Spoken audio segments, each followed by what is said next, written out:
When we say the easiest way for you to have non-resistant thought is to get out ahead of it, oh, we'll say it to you even in a more blunt way. The easiest way for you to have non-resistant thought is to hang out with a new person that you don't know. The less you know about them, the less resistant thought is within you. Oh, you're a stranger, I love you. Oh, you killed your entire family? Ah.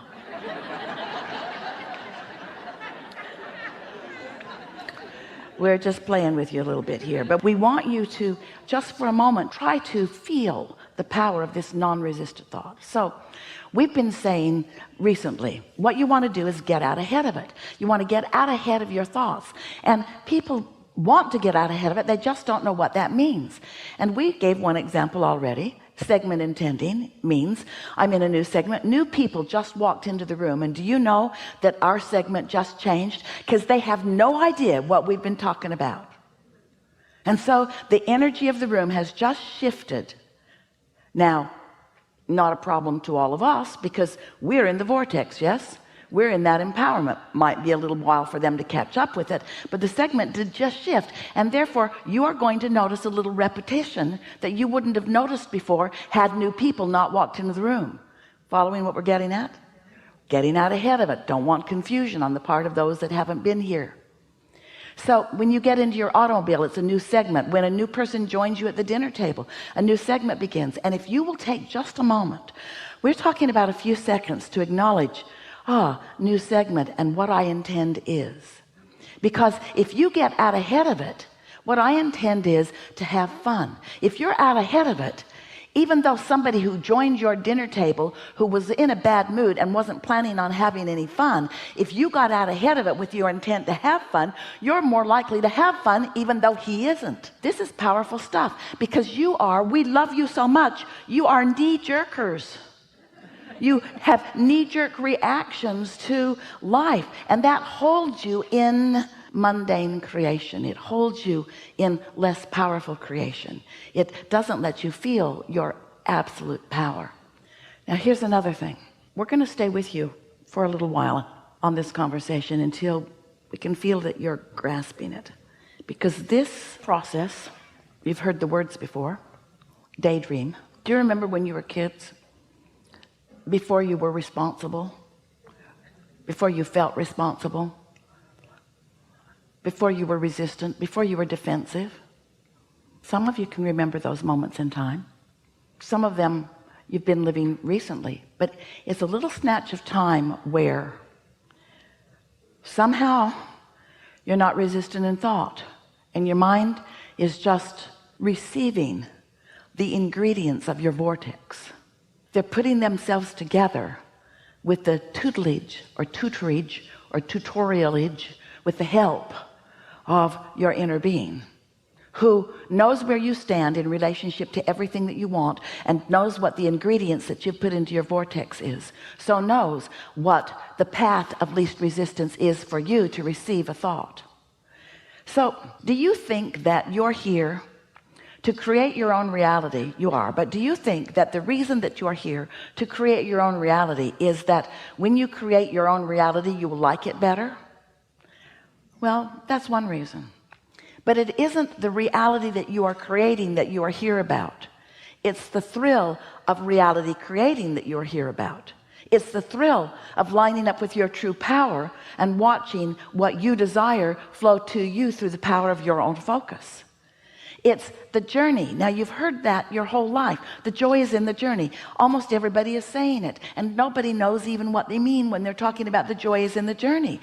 But we want you to know that what we mean by the joy is in the journey is that you did a lot of the journey when you knew what you didn't want and therefore knew what you did want, and you say, well, that was not all that joyful. And we say, well, it was to your inner being, because you were identifying who you are. When someone was rude, you said, I like nicer. When somebody was hateful, you want more love. When somebody is diminished in some way, you want upliftment. When someone is sick, you want well. When someone's confused, you want clarity. When it's you, even more. You've been isolating and identifying, and there is this extraordinary grouping of ingredients that are the making of an ecstatic life experience for you. But you got to find a way to be in the vibrational vicinity of it. Now, we've been telling you this story in lots of different ways. We've been saying to you, step one is you ask. That's the contrast part of it. Know what I don't want, ask for what I do want, whether you put it in words or not. Step two is that's the source energy part of it. That's your inner being part of it. That's the vortex part of it. That's the gathering of the cooperative components part of it. Step two, when you ask, it is given. It's in vibrational form, and you say, I don't want it to be in vibrational form. I want it to be out where I can see it. I'd like to park it in my garage. I'd like to take it to my bed. I would like to go to the movies with it.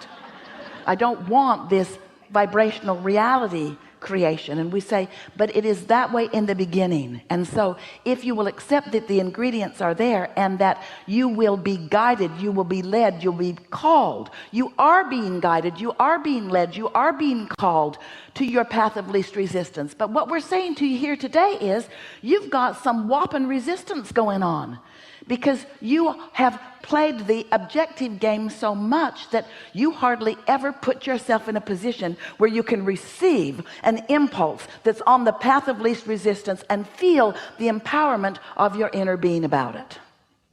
So as we're moving forward in this day, we'll play some of this with you if you want to. We want this to just not be something that sort of is intellectually satisfying, or even something that makes some sense to you if you've been studying the law of attraction. We want it to be something that feels real to you. We want it to be something that you say all day long, as Esther often does, ooh, I've got that magical thing going. Because if you take 10 seconds here and 10 seconds there and 10 seconds here to let yourself dream free, if you will allow yourself to just dream free. Esther's been playing this game. We'll tell you some of it. We'll tell you some of the amazing things that have been happening as a result of it. But here's one really extraordinary manifestation that came about as a result of Esther hearing what we're saying about daydream. And by daydream, we mean you're not asleep. By daydream, we mean you're awake. And by daydream, we mean it hasn't manifested yet. It's still a dream. And by daydream, we mean you're in your day, you're wide awake, but what's in your vortex, which you are still calling a dream, is visualized by you. It's felt by you. It's known by you. You know it even though it hasn't come out to play to you. These thoughts have not yet turned to things where you and everyone else can see them, but they are real and they are unfolding, and they will come out and play with you where you will see them. There's power in this. But if you daydream a little and then you kill it with reality, and then you daydream a little and then you kill it with reality, and you daydream a little and then you contradict it with some other fact, then you're going back and forth and back and forth and back and forth, and you're never allowing the true power of this to culminate into something that manifests. There are people in your world that are doing that. There are masters of science and masters of mathematics and masters of music and masters of all kinds of things. There are inventors of things. There are all kinds of people that have allowed these thoughts to turn to things in their mind, who have been willing to follow that non-resisted path, who have been willing, here it is, to pay the great big price of happiness. We know we're being sarcastic. It's a lot to ask of you to want to feel good enough that you will isolate some thoughts and allow yourself to be that dreamer. So here we're just going to tell you one of the things that happened to Esther. And as we move forward, if there's time, and if we're not full of all what you are asking for, then we'll tell you what Esther's been doing. But we'd rather talk about what you are asking for. But there's so much good stuff going on. So Esther said, Abraham, what do you mean by a daydream? And we said, it's a thought that just occurs to you, and when it does, it's so delicious you don't want to take your attention from it. And when you allow yourself to just softly receive it, this is not a thought you think, this is a thought you receive. This is not you making something happen. This is not you setting goals. This is you receiving clues and ideas and impulses about the goals you've already set. This is about having masters of the universe focusing to you, and you being in a place of receiving the thought, and it being pleasant while you receive it, and not too long after, you knowing that that was a piece, and that was a piece, and that was a piece, and that was a piece, and oh wow, look at this. So Esther went to Nashville for the first time to visit some friends. She bought a Jeep, drove it home. It was so fun. And while she was there, they went to dinner, and on their way to dinner they saw a building, and her friend said, our friend has been in this building for many years. She's sort of like the heart of the community, but she and her husband are moving out of town now, and so she's selling everything in the building. Want to go in? Esther said yes. So she went in, and there were all kinds of beautiful things. There were crystals for sale and jewelry for sale and artwork of all fashion and all kinds of really beautiful things. And Esther got fixated on, her friend pointed it out to her, and then Esther couldn't take her eyes off of it. It's a painting.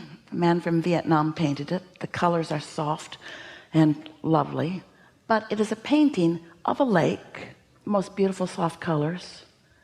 It's oil, but it's so soft it looks like pastels.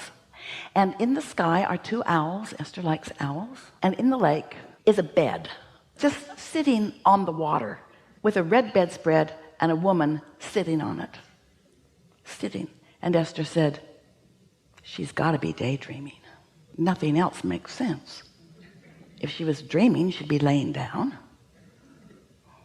What's that bed doing on the lake anyway?